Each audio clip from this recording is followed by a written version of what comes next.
Hi students, நம்ம இந்த வீடியோல CBSE class 12 ஸ்டூடண்ட்ஸ்க்கான chapter 6 exercise 6.3ல question number 25 பார்க்க போறோம். இதுக்கு முன்னாடி இருக்க எல்லா क्वेश्चन ஆன்சரும் எல்லா எக்ஸசைஸும் நம்ம சேனல்ல இருக்கு. தேவைப்படுற ஸ்டூடண்ட் பார்த்துக்கோங்க. Show that the semi vertical angle of a cone of maximum volume and the slant height is tan inverse root 2 அப்படின்னு கேட்டிருக்காங்க. அதாவது நம்ம என்ன ப்ரூவ் பண்ணோம்னா செமி வெர்டிக்கல் ஆங்கிள் வந்து tan inverse of root 2 இருக்கும்போது தான் கோன் வந்து மேக்ஸிமம் வால்யூமை ஹோல்ட் பண்ணியிருக்கோம் அப்படின்னு ப்ரூவ் பண்ணோம். முதல்ல செமி வெர்டிக்கல் ஆங்கிள்னா என்னன்னு பார்க்கலாம். ஒரு கோன்ல இந்த டாப்ல வர்ற ஆங்கிள் இருக்குல்ல, அதுதான் வந்து வெர்டிக்கல் ஆங்கிள். செமினா பாதின்னு அர்த்தம். ஸோ இந்த பாதி வெர்டிக்கல் ஆங்கிளை நம்ம தீட்டான்னு அசியூம் பண்ணிட்டு இதோட மேக்ஸிமம் வால்யூம் இருக்கும்போது இவங்களோட ஷோ தட் உங்களோட செமி வெர்டிக்கல் ஆங்கிள் வந்து tan இன்வர்ஸ் ஆஃப் ரூட் 2 இருக்கும்னு ப்ரூவ் பண்ணோம். நம்மளுக்கு வந்து கொஸ்டின்ல வந்து நம்ம ப்ரூவ் பண்ண வேண்டியது மேக்ஸிமம் வால்யூம் அண்ட் ஸ்லாண்ட் ஹைட்டை யூஸ் பண்ணி ப்ரூவ் பண்ண சொல்லியிருக்காங்க. இங்கே பாருங்க, முதல்ல கோன் வந்து இது வந்து ஒரு ரைட் சர்க்குலர் கோன் அப்படின்னு நம்ம சொல்லுவோம். ஏன்னா இதோட ரேடியஸ் வந்து இங்கே இருக்கு. இது ரேடியஸ், இது வந்து ஸ்லாண்ட் ஹைட், இது வந்து ஹெச். இது வந்து 90 டிகிரி ஃபார்ம் பண்ணோம். இது ஒரு ரைட் ஆங்கிள் ட்ரையாங்கிள். நமக்கு கொஸ்டின்ல கொடுத்துருக்குது இந்த தீட்டா தான் நம்ம ஃபைண்ட் பண்ண போறோம். வேற எந்த டீட்டெயிலுமே கொஸ்டின்ல இல்லை. ரேடியஸ் ஹைட் எல்லாம் எப்படி இருந்ததுன்னு கொஸ்டின்ல அவங்க சொல்லலை, நம்ம தான் ஃபைண்ட் பண்ணணும். நம்ம கிளாஸ் 10ல படிச்ச ட்ரிக்னாமெட்ரிக் ரேஷியோஸ் இருக்குல்ல, அதை வச்சு கண்டுபிடிக்கலாம். இந்த ஆங்கிள் எனக்கு தெரியும். இந்த ஆங்கிளோட ஆப்போசிட் சைடு என்னது ஆர், இதோட ஹைபார்டெனஸ் சைடு என்னது எல். ஸோ கிவன் வந்து ஸ்லாண்ட் ஹைட் தான் யூஸ் பண்ணி அவங்க பண்ண சொல்லியிருக்காங்களே, அதனால ஸ்லாண்ட் ஹைட் பேஸ் பண்ணி நம்ம எழுதிக்கலாம். எனக்கு தெரியும் சைன் தீட்டான்றது வந்து ஆப்போசிட் சைட் பை ஹைபார்டெனஸ் அப்படின்னு. ஆப்போசிட்ல ஆர் இருக்கு, ஹைபார்டெனஸ்ல எல் இருக்கு. ஸோ இங்கே டினாமினேட்டர்ல இருக்க எல்லாம் இந்த பக்கம் எடுத்துட்டு போயிட்டோம் அப்படின்னா மல்டிபிள்ல வரும். அப்போ L into sine theta equal to R அப்படின்னு எழுதிக்கலாம். அதே மாதிரி நம்மளோட சின்ன கிளாஸ்ல படிச்ச cos theta is equal to adjacent side by ஹைபார்டெனஸ்ன்னு படிச்சிருக்கோம். இந்த ட்ரையாங்கிளோட அட்ஜசன்ட் சைட், ஏன்னா இதுதான் நம்மளோட ஹைபார்டெனஸ், ஏன்னா இதான் லாங்கஸ்ட் சைட் 90க்கு எதிரில் வருது. இது நம்மளோட ஆப்போசிட் சைட். அப்போ ரிமைனிங் இருக்கிற இந்த ஹெச் தான் நம்மளோட adjacent side. Adjacent side by hypotenuse side L. இந்த எல் இந்த பக்கம் எடுத்துட்டு வந்துட்டோம்னா L cos theta is equal to ஹெச்ன்னு கிடைக்குது. இப்போ ரேடியஸ் வந்து எல் சைன் தீட்டா, ஹைட் வந்து எல் காஸ் தீட்டா அப்படின்னு எடுத்துட்டு கொஸ்டினோட வால்யூம் வந்து மேக்ஸிமம் இருக்கு அப்படின்றத நம்ம ப்ரூவ் பண்ண போறோம். இப்போ வால்யூம் ஆஃப் த கோனோட பேசிக் ஃபார்முலா பார்க்கலாம். So volume of the cone is equal to 1/3 by R squared H அப்படின்னு எழுதிக்கோங்க. எழுதிட்டு இதுல இந்த ஆருக்கு பதிலாகவும் ஹெச்சுக்கு பதிலாகவும் நம்ம கண்டுபிடிச்சிருக்க வேல்யூவை என்ன பண்ண போறோம், சப்ஸ்டியூட் பண்ண போறோம். ஸோ வால்யூமை வின்னு அசியூம் பண்ணிக்கலாம். So V is equal to இங்க ஒரு π/3 இருக்கு இல்லையா, அது அப்படியே இருக்கும். π/3 ஆருக்கு பதிலாக இங்க கொடுத்துருக்க L sine theta the whole ஸ்கொயர்னு போட்டுக்கலாம். ஹெச்சுக்கு பதிலாக எல் காஸ் தீட்டா. ஸோ எழுதியாச்சு. இதுதான் வி வேல்யூ. இதை கொஞ்சம் ஷார்ட் பண்ணிக்கலாம். V is equal to π/3. இதை உள்ள ஸ்கொயர் பண்ணும்போது இங்க ஒரு எல் ஸ்கொயர்டு வரும். இங்க ஒரு எல் இருக்கு பாருங்க. அப்ப ரெண்டுத்தையும் சேர்க்கும் போது எல் கியூப்னு வந்துடும். அப்புறம் இந்த சைனை ஸ்கொயர் பண்ணா சைன் ஸ்கொயர் தீட்டா, இங்க ஒரு காஸ் தீட்டா இருக்கு. ஸோ ஷார்ட் பண்ணியாச்சு. இதுதான் வால்யூமோட வேல்யூ. இப்போ இதை தான் நம்ம என்ன பண்ண போறோம், டிஃபரன்ஷியேட் பண்ண போறோம். ஸோ இதை வந்து differentiate with respect to theta பண்ணோம். ஏன்னா சைன் தீட்டா காஸ் தீட்டா இருக்கு, மற்ற எல்லாமே வந்து நம்பர்ஸ் தான், கான்ஸ்டன்டா நம்ம அப்ளை பண்ணிக்கணும். So differentiate with respect to theta பண்ணலாம். இப்படி பண்ணும்போது இங்க v வந்து என்ன வந்துரும்னா dv பை d தீட்டான்னு வந்துடும். விச் இஸ் ஈக்குவல் டு இங்க இருக்கிற இந்த பை, இந்த எல் கியூப் பை 3 இவங்க எல்லாமே கான்ஸ்டன்ட் அப்படியே இருப்பாங்க. இவங்கள மட்டும் தான் டிஃபரன்ஷியேட் பண்ணணும். இப்போ இது உங்களோட u, இது உங்களோட v. நம்மளோட uv ஃபார்ம்ல டிஃபரன்ஷியேட் ஆகும். uv ஃபார்ம் அப்படின்றது வந்து முதல்ல u டேஷ் எழுதணும். u வந்து சைன் ஸ்கொயர் தீட்டானா இது எக்ஸ் ஸ்கொயர் மாதிரி இருக்கு. எக்ஸ் ஸ்கொயர் டிஃபரன்ஷியேட் பண்ணா 2 into sine theta.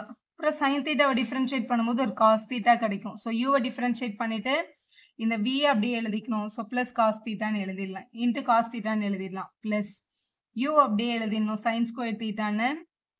v differentiate பண்ணும், காஸ் தீட்டாவை டிஃபரன்ஷியேட் பண்ண என்ன வரும், மைனஸ் சைன் தீட்டா அப்படின்னு கிடைச்சிருக்கும். ஸோ எழுதிட்டோம். இதான் நம்மளோட ஃபர்ஸ்ட் டெரிவேட்டிவோட வேல்யூ. எப்பவுமே ஃபர்ஸ்ட் டெரிவேட்டிவ் கண்டுபிடிச்ச உடனே அதை என்ன பண்ணணும், நம்ம ஈக்குவல் டு 0 பண்ணணும். இப்போ dv பை d தீட்டாவை நம்ம என்ன பண்ண போறோம், ஈக்குவல் டு 0 பண்ண போறோம். ஸோ இந்த டேர்மை ஈக்குவல் டு 0 கொடுக்கலாம். இங்க உள்ள வந்து 2 sin cos square theta இருக்கு. 2 sin theta cos square theta. இங்க ஒரு plus into minus minus sin cube theta equal to 0. இங்க ஒரு pi l cube by 3 multiple இருந்தது. equal to 0 பண்ணும்போது இது அந்த பக்கம் போய் என்னவாயிடுச்சு, 0 ஆயிடுச்சு. ஸோ இவங்கள தான் வந்து ஷார்ட் பண்ணும். இப்போ இவங்க ரெண்டு பேர்கிட்டையும் காமனா இருக்கிற டேர்ம்னு பார்க்கும்போது நமக்கு sin theta இருக்கு ரெண்டு பேர்கிட்டையும். ஸோ sin theta வெளில எடுத்துடலாம். அப்போ இது 2 cos square theta minus sine square thetas equal to 0 அப்படின்னு கிடைக்குது. ஸோ இதில் வந்து 2 டேர்ம் இருக்குது, ரெண்டுத்தையுமே ஈக்குவல் டு 0 பண்ணணும்ல. So sine theta is equal to 0ன்றது வந்து இது வந்து நாட் பாசிபிள், ஏன்னா ஆங்கிள் வந்து 0ன்னு கிடச்சிரும். ஸோ இதை தான் ஈக்குவேட் டு 0 பண்ணும்போது மைனஸ் சைன் ஸ்கொயர் அந்த பக்கம் போனால் என்ன ஆகிடும், ப்ளஸ் காஸ் ஸ்கொயர் தீட்டா, சரி மைனஸ் வந்து அந்த பக்கம் போனால் plus sine square theta, multiple இருக்க காஸ் ஸ்கொயர் அங்கே போனால் என்ன ஆகிடும், டிவைட் ஆகிடும். அப்போ டிவைடட் பை காஸ் ஸ்கொயர் தீட்டான்னு எழுதிக்கலாம். Sine square by cos square நம்ம சின்ன கிளாஸ்லேருந்து என்னென்னு படிச்சிருக்கோம், tan ஸ்கொயர் தீட்டா அப்படின்னு படிச்சிருக்கோம் இல்லையா. இது மாதிரி ஸ்கொயர் இங்கே எடுத்துகிட்டு வந்தால் என்ன ஆகிடும், ரூட் ஆகிடும். அப்போ √2 equal to tan theta. So square இங்கே வந்து ரூட் ஆகிடுச்சு, நமக்கு தீட்டா மட்டும் தானே வேணும். அப்போ tan வந்து இந்த சைடு வந்ததுன்னா tan இன்வர்ஸ் ஆகும். அப்போ theta's equal to tan inverse of √2 அப்படின்னு கிடைக்குது. இதுதான் நம்மளோட கிரிட்டிக்கல் பாயிண்ட் அப்படின்னு சொல்லுவோம் இல்லையா. அது இப்போ இதில் வந்து சைன் தீட்டாஸ் ஈக்குவல் டு 0ன்னு வந்துச்சுல, இந்த இடத்துல நம்ம நாட் பாசிபிள் எழுதலாம். ரெண்டு கிரிட்டிக்கல் வேல்யூல இது வந்து நாட் பாசிபிள். இப்போ இது மட்டும் தான் ஆப்ஷன் இருக்கு. ஸோ இந்த கிரிட்டிக்கல் பாயிண்ட் வந்து பாயிண்ட் ஆஃப் மேக்ஸிமாவா இல்லை மினிமாவான்னு கண்டுபிடிக்கணும்ல. அப்போ நம்ம இதோட டபுள் டெரிவேட்டிவ் கண்டுபிடிச்சி இதை கொண்டு போய் சப்ஸ்டியூட் பண்ணும்போது இது வந்து மேக்ஸிமாவா மினிமாவான்னு கண்டுபிடிச்சிடலாம். அதுக்கு ஃபர்ஸ்ட் டெரிவேட்டிவோட வேல்யூவை எடுத்து எழுதி திருப்பி ஒரு தடவை நம்ம என்ன பண்ணணும், டிஃபரன்ஷியேட் பண்ணணும். இல்லை இது வந்து ஷார்ட் ஃபார்மில் எழுதிக்கோங்க, அப்போ தான் டிஃபரன்ஷியேட் பண்ணுறதுக்கு ஈஸியாக இருக்கும். ஏன் நம்மக்கிட்ட இருந்தது ஒரு 2, ஒரு சைன் தீட்டா, ஒரு காஸ் ஸ்கொயர் தீட்டா இருக்கு.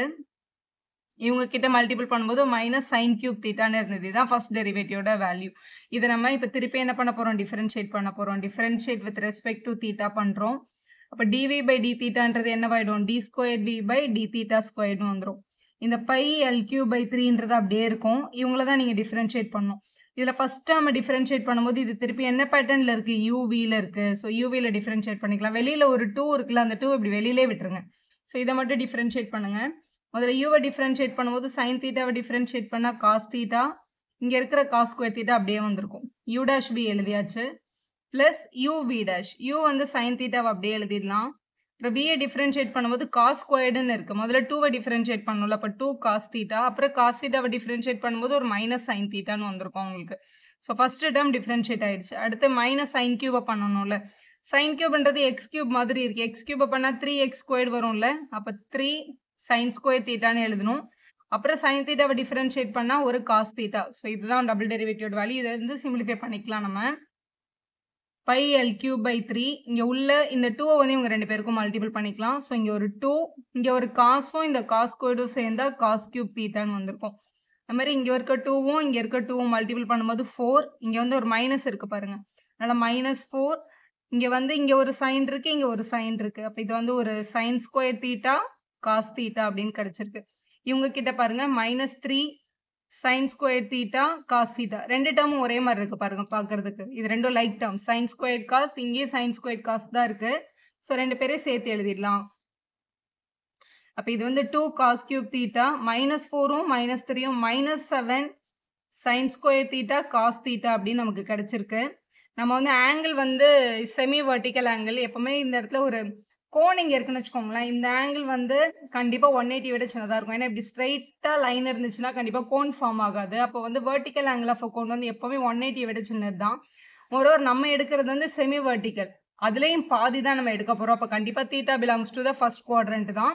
அப்போ சைன் காஸ் எல்லாமே பாசிட்டிவாக தான் இருக்கும் இல்லையா. மோரோவர் சைனுக்கும் காசுக்கும் வேல்யூ பார்க்கும்போது மேக்ஸிமம் அவங்க +1, மினிமம் -1க்கு போவாங்க. இதில் மேக்ஸிமம் வேல்யூ நம்ம எடுத்தால் கூட இது வந்து 2 டைம்ஸ், இது வந்து 7 டைம்ஸ். அப்படி பார்க்கும்போது வேல்யூ எப்படி தான் வரும், டெஃபினட்டாக நெகட்டிவ்ல தான் வரும். அப்போ இது டெஃபினட்டாக என்னன்னு சொல்லிடலாம் நம்ம, <0 வரைக்கும். ஏன்னா இந்த வேல்யூ தான் பெருசு, இந்த வேல்யூ சின்னது. இவங்க நெகட்டிவ்ல இருக்கிறதுனால இது என்னவா இருக்கும், <0 இருக்கும்னு சொல்லிடலாம். ஸோ therefore d²y/d θ² வந்து <0 வருது. வென் நம்மளோட கிரிட்டிக்கல் பாயிண்ட் யாரா இருக்கும்போது, தீட்டா வந்து tan இன்வர்ஸ் ஆஃப் √2 இருக்கும்போது நமக்கு <0ன்னு கிடைச்சிருக்கு. அப்போ நம்ம என்னன்னு சொல்லிடலாம்னா, semi vertical angle tan inverse of √2 இருக்கும்போது தான் நம்மளோட கோன் வந்து மேக்ஸிமம் வால்யூமை ஹோல்ட் பண்ணும் அப்படின்னு ப்ரூவ் ஆகுதுன்னு எழுதிடணும். ஸோ இப்படி எடுத்து எழுதிடுங்க, volume is maximum when semi vertical angle is tan inverse of √2 hence proved. இதான் நம்மளுக்கு ப்ரூவ் பண்ண அவங்க சொன்னாங்க. வீடியோ யூஸ்ஃபுல்லாக இருந்தால் ஒரு லைக் போடுங்க, உங்கள் ஃப்ரெண்ட்ஸ்க்கும் ஷேர் பண்ணுங்கள். Subscribe our channel for more videos.